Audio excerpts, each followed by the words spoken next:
The Post. The Post. Townships interviews. Don't forget breaking news. The Post, the Post, the Post. Broadcast. I'm William Crooks. Municipal decision-making and local history don't often appear side by side, but together they offer a clearer picture of how communities evolve. On today's episode of the Pulse of the Eastern Townships, we begin with a conversation with Sherbrooke Mayor Marie-Claude Bibeau, who discusses several key files currently before City Council. The discussion focuses on governance challenges at the Sherbrooke Airport, following a report from the Commission municipale de Québec, as well as regional relations, downtown circulation, and the Lennoxville bike path. In the second segment, we turn to Cowansville, where a new documentary marking the town's 150th anniversary is bringing local history to the screen. Cowansville, une grande petite ville, directed by Étienne Benoit, explores the people and changes that have shaped the town since 1876. This segment was produced with the support of the Local Journalism Initiative. That's coming up now. First, Sherbrooke Mayor Marie-Claude Bibeau.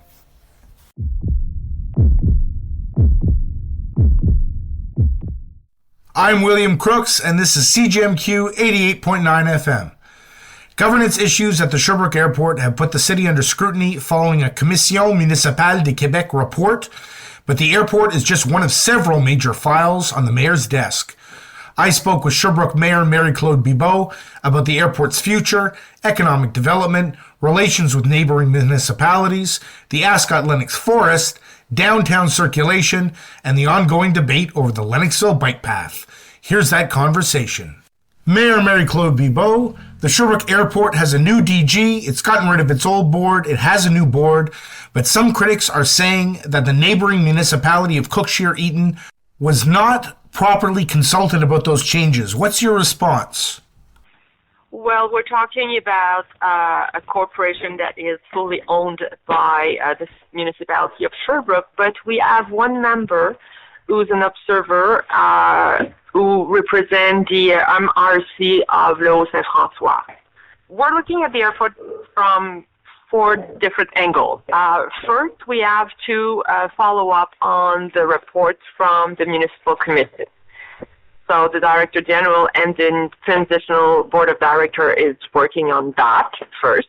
But actually, even maybe before that, they are making sure that the airport is fully functional. And I can assure you that in terms of the operation, we're good, everything is under control. But we are also following up on the development, the economic development of the airport, because negotiations were ongoing with potential partners. So we want to be sure that we do not drop the ball and that these, discussions are that we follow up on these discussions with potential economic partners as well. And we are also working on what should be the best model of governance as well to make sure that we have the good approach or the good system in place to be confident on the management of the airport itself, and also have the good people who look at the development of the airport. So we have to manage the airport, but also look at it as a very important economic tool for Sherbrooke and the area. Right. Okay, fantastic. Moving to the Ascot-Lennox Forest, at the last council meeting, and I think this is a continuation of some of the things she's been saying before, an owner of some of the property of Ascot-Lennox Forest, Maryse Lachance, brought her issues with what happened with the last municipal government in terms of the plan nature and freezing what you can do on properties. What status is the town on that now? Is that something that could be reversed? Is it going to be continued? I mean, you responded to her in the meeting, but could you develop on that a little bit?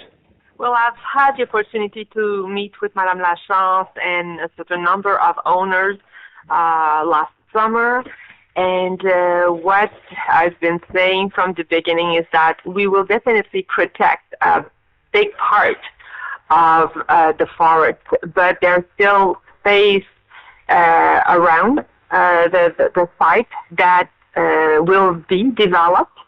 And I'm working with the team here and with the municipal council, obviously, to give clarity to the citizens who are concerned and directly involved in this area as soon as possible. So I have obviously many files ongoing right now, but I want to put this one on the fast track because these people deserve clarity as soon as possible.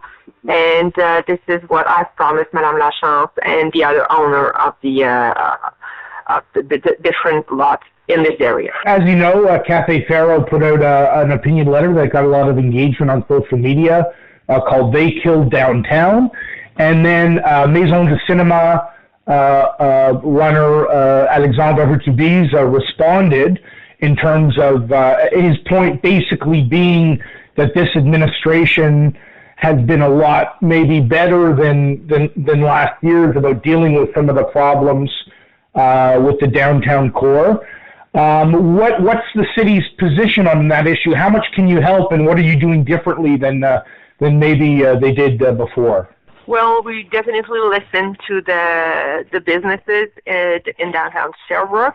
We have Annie Fauché, who used to be on the other side of the table as an entrepreneur with the living Liverpool. So sort of. We do listen and care for our businesses downtown Sherbrooke and everywhere in the city, obviously. And we have now, as a councillor, Annie Fauché, who used to be the owner of the Liverpool, who's now on the other side of the table at La Société de Développement Commercial. And I can assure you that we are very active on this file, and we are working right now on how we will reorganize Wellington North to make sure that it's more fluid for the visitors, for the buyers, for the workers, coming with their cars, biking, for the pedestrian as well. So we want to be sure that it's very welcoming, that we put at the right place, all this urban material to make it a nice place to sit, to read, to meet friends and everything. And we are working on that as of now to make sure that we support the businesses downtown Sherbrooke. Okay, great. And just while I'm thinking about it, I've got one more little thing. The bike path issue in Lennoxville, I believe the results of the survey were supposed to come out in the fall.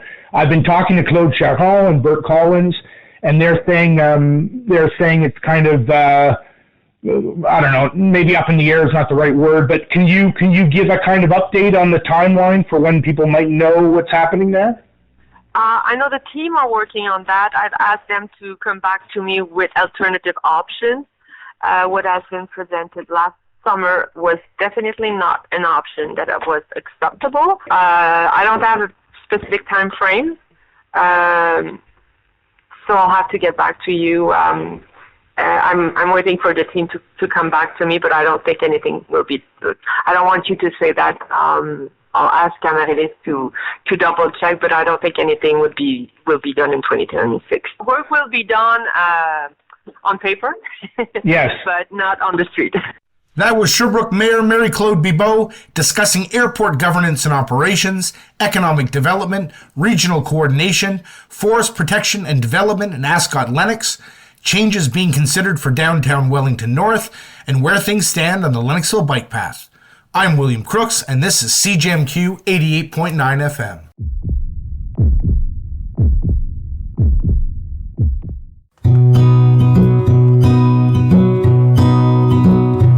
And welcome everyone to the Township's Daily News Bits.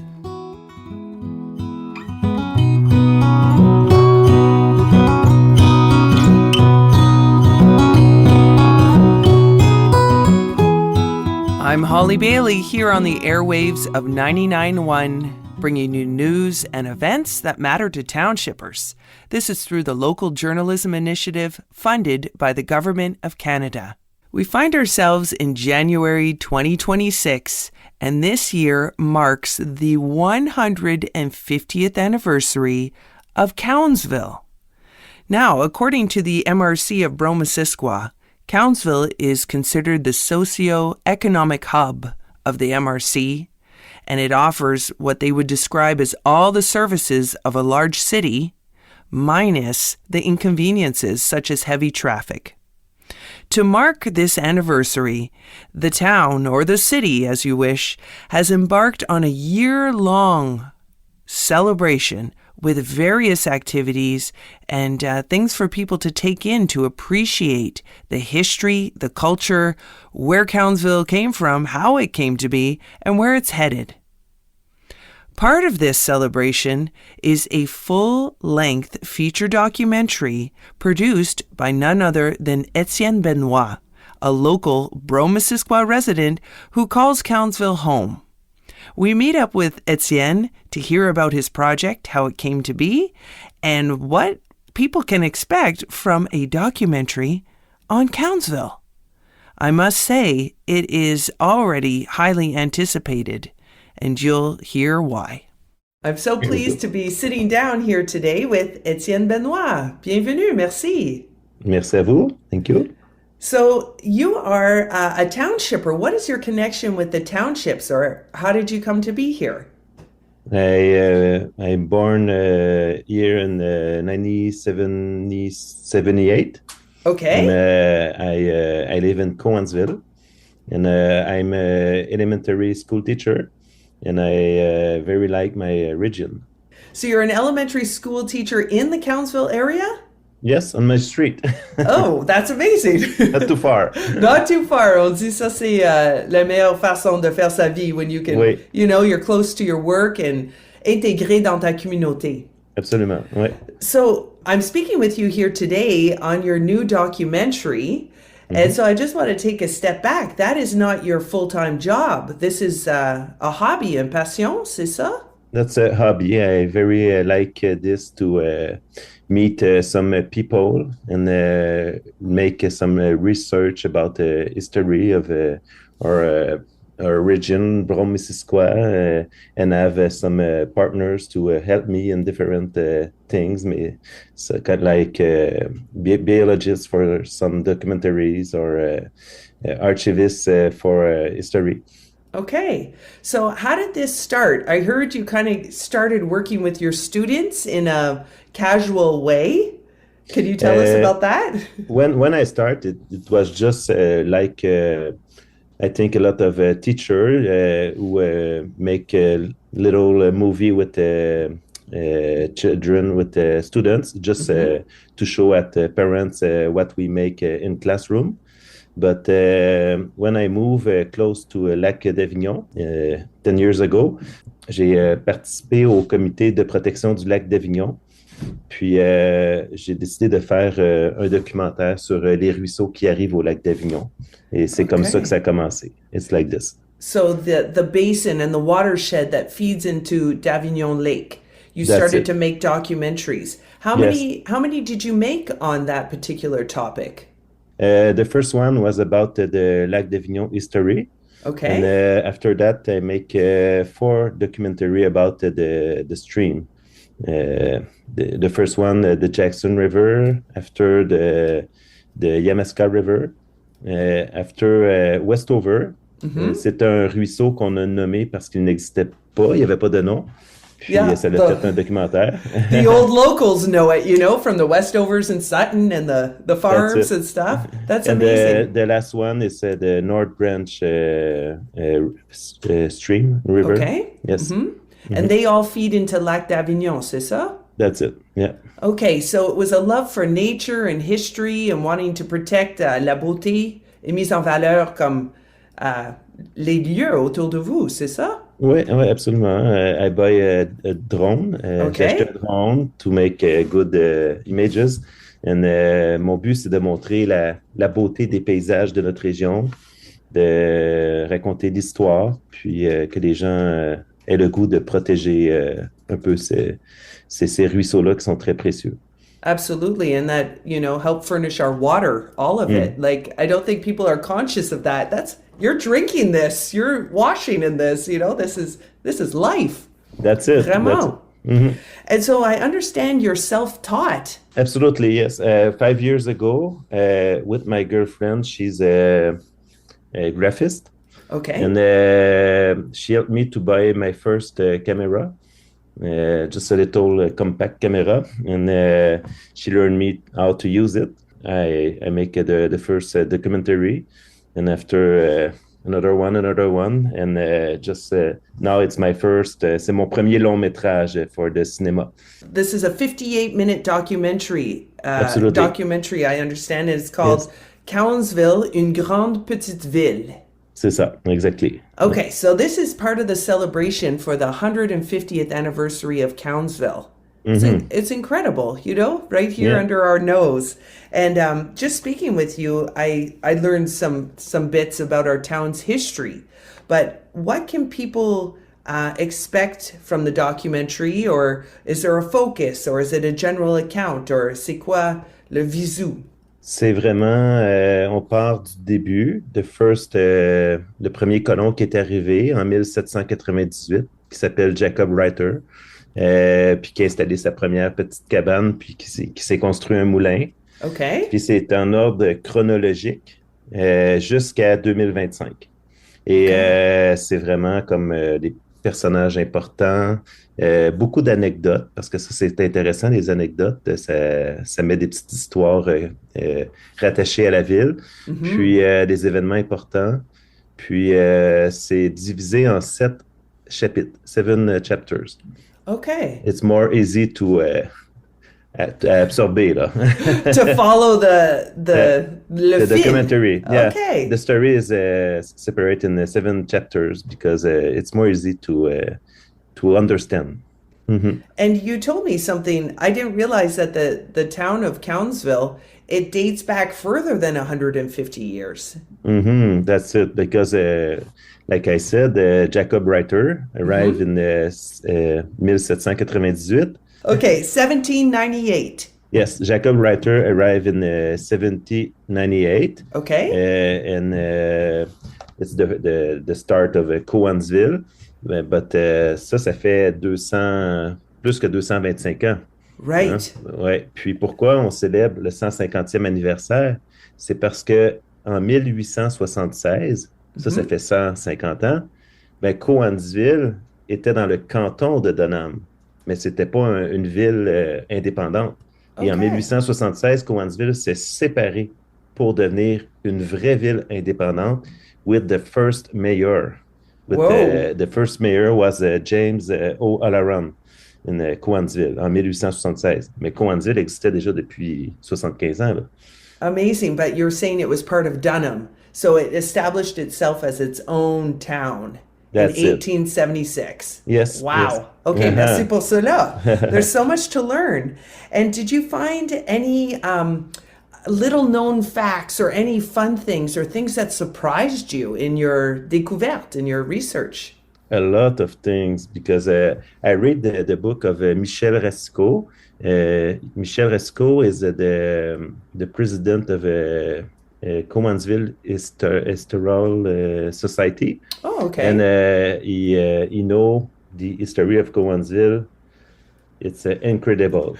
He's an encyclopedia. Yes, absolutely. And when I decided to make my movie, I didn't know that Michel write a book about the story of Cowansville since 20 years. And when I called him to ask him if he want to make a film with me, he tell me that I finished my book right now.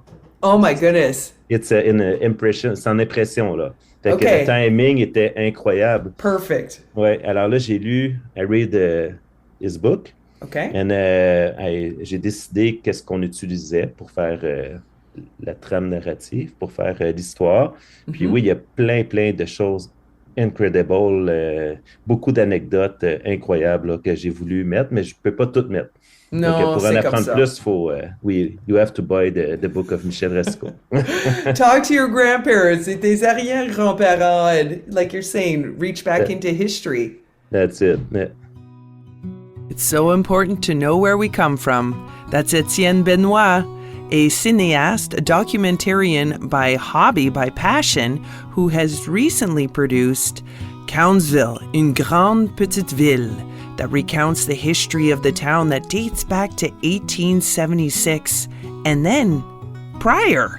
Let's keep going here on the Township's Daily News Bits. Wow. I went on the website for Cowansville, and this is a year-long celebration. Like, there's many events that are taking part.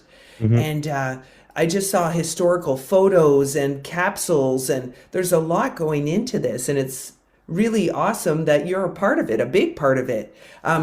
Did the town help fund this or push the project, or it's really all you and your collaborators? That's a good question. C'était pas prévu que je présente ça au 150e parce que j'avais même pas pensé à ça.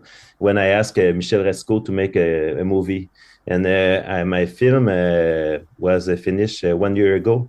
Okay. And the town tell me, hey, wait to put it on YouTube. We have an event next year, and we want that you show the documentary for the 150e of Cowansville. Beautiful. So I said, okay, I can wait 1 year. Okay, so you're ready. Ça, c'est la grande dévoilement. C'est ça qui aura lieu le 25, this coming Sunday? Oui, c'est ça. Wow, no one's seen it. Personne l'a vu. Peut-être 2-3 personnes. Mais maybe your girlfriend in the back over there has seen it. Yeah, because she helped me a lot and make a beautiful illustration for the documentary. Wonderful. Okay. Yeah. Mm-hmm. So this is screening at Cinéma Princesse. And I went on the website, and c'est complet. It is sold out. Yes. How does that make you feel? It's very funny. I think people very like the local history. Very, very. It's very interesting to make a documentary that people want to look, to view. But I think if people want very, s'il y a des gens qui veulent vraiment le voir, il va rester quelques places s'ils arrivent tôt. Okay. Ouais, if they arrive early. Pas beaucoup, mais il va y avoir quelques places quand même parce que il y a des gens qui ont réservé des billets qui peuvent pas venir. You're right. Puis okay. le cinéma a mis complet, mais il y a quelques places là, quand même. Ouais. And good news, I don't know if you are aware of this, but I saw they've added a date. So on the 29th of January, là, il vient de ouvrir une autre séance, another showing. And just before the interview, someone called me to tell me it's full. Oh!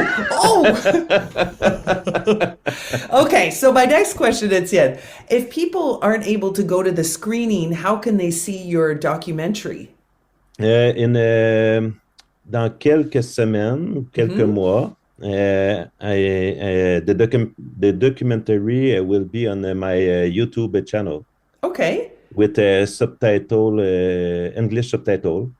For people who don't understand French. Okay, yes. But maybe something like March, April, or May. Okay, tente ta chance. Get to the Cinéma Princesse early, and hopefully you might get a seat.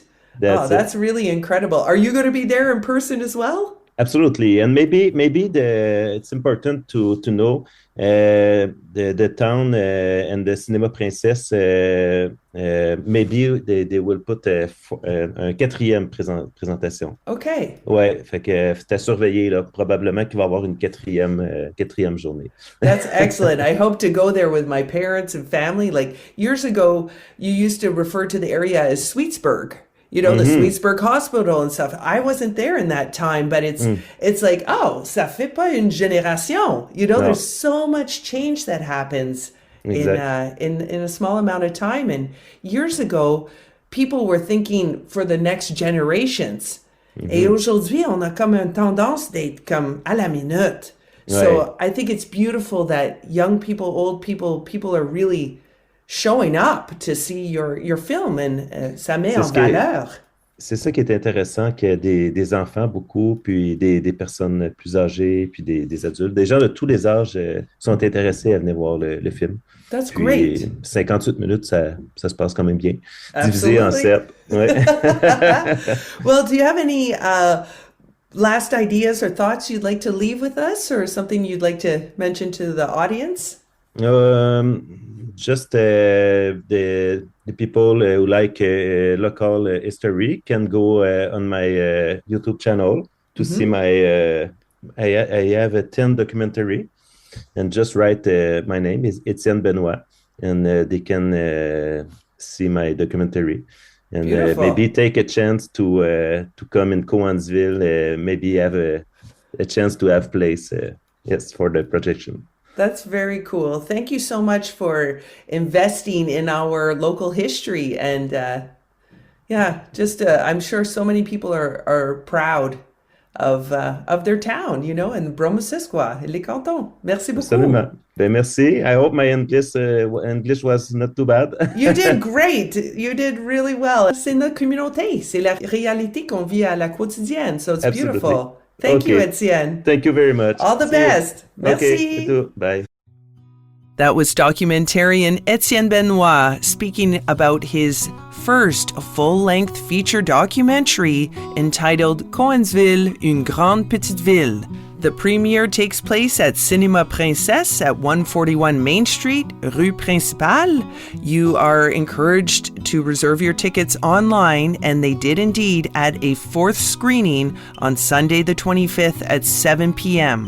Take your chance and arrive early at the other times and dates, and you might get a chair. You might get lucky. Tickets are free and they come with popcorn. So hello, bon cinéma. As mentioned, come March, April, there will be a version uploaded to his YouTube channel, which will include English subtitles.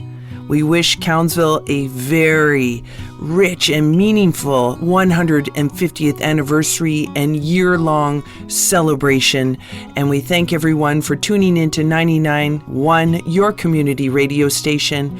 And this is brought to you through the Local Journalism Initiative, funded by the Government of Canada. I'm Holly Bailey, signing off.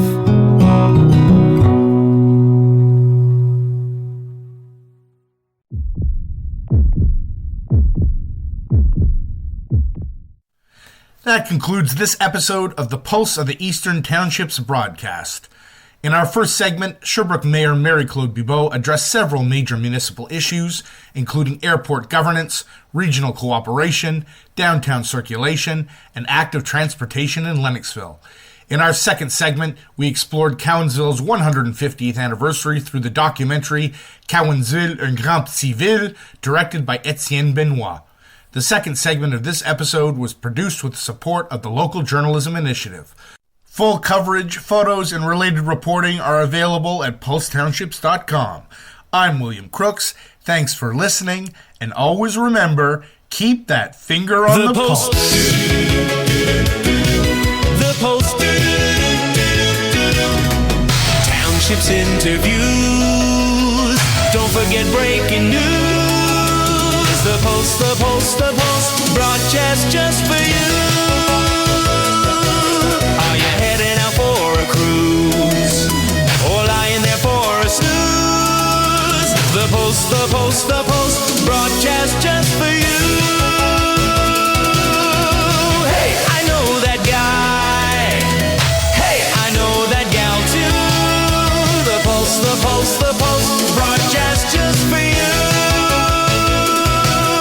The townships are the muse. Make sure to choose the Post, the Post, the Post, the Post, the Post, the Post, the Post, the Post, the Post of the Eastern Townships broadcast just for you.